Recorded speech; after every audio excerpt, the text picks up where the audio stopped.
This collaborative initiative is dedicated to sharing ideas, insights, and strategies from experienced HR practitioners that will help companies design and build sustainable people ecosystems. The world of work is changing. We have an opportunity to change it for the better. Nature has been building and destroying ecosystems for as long as there's been life on the planet.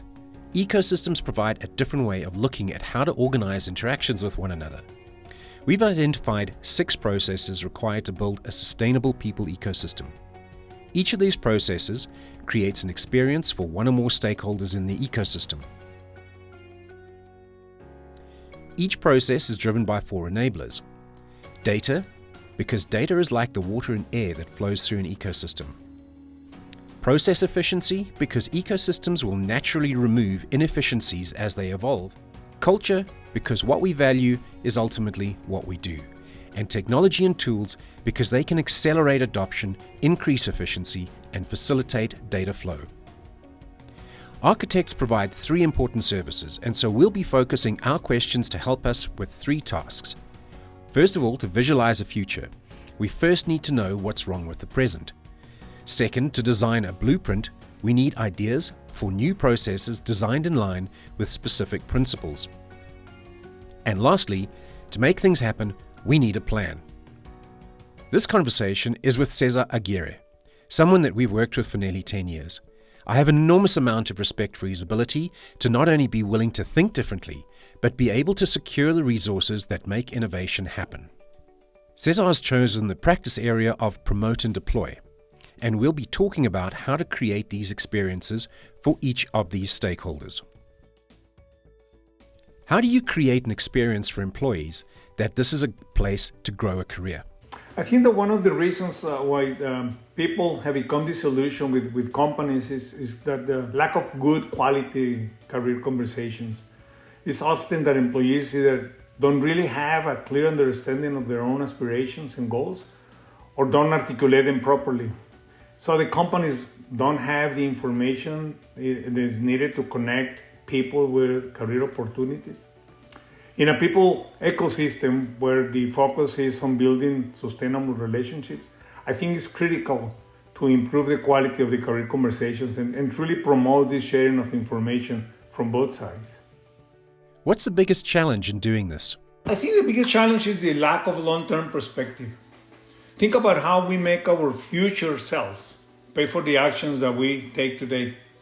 Like if we go to bed late because we want to finish watching a Netflix series, our future self is going to pay the price when we struggle to wake up the next day.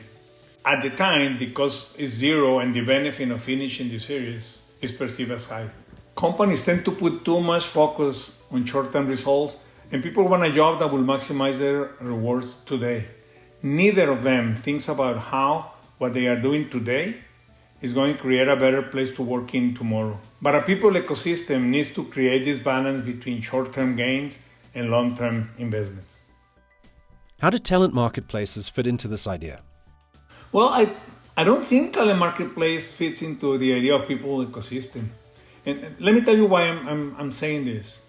First, markets require incentives, and managers are not incentivized to promote and grow their talent, especially when it's outside of their own business units. Second, markets require efficiency, and HR, quite frankly, is not always the most efficient function to facilitate the movement of talent. Because even if it has the technology, it can be constrained by processes and policies. Third, markets rely on all parties having equal access to information. But organizations have an information asymmetry, and often the information about opportunities is concentrated in just a few people.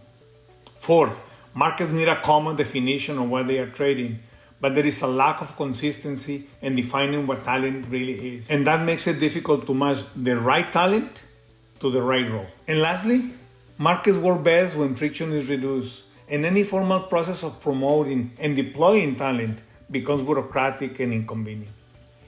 In a people ecosystem, it makes sense to think about talent flowing from one place to the next, rather than being traded as a commodity. Thanks to Cesar and the insights that he shared, we've now identified 5 challenges to overcome in creating effective talent marketplaces. If you have ideas about how we can build a better and very different place to work, then join our LinkedIn group or drop us a note. We'll be discussing how to create sustainable people ecosystems that are agile, resilient, and diverse. The guiding principle here will be listen carefully, think differently. Or if you know people who could contribute to this discussion or people who would benefit from hearing it, please invite them to join us. Thanks for listening.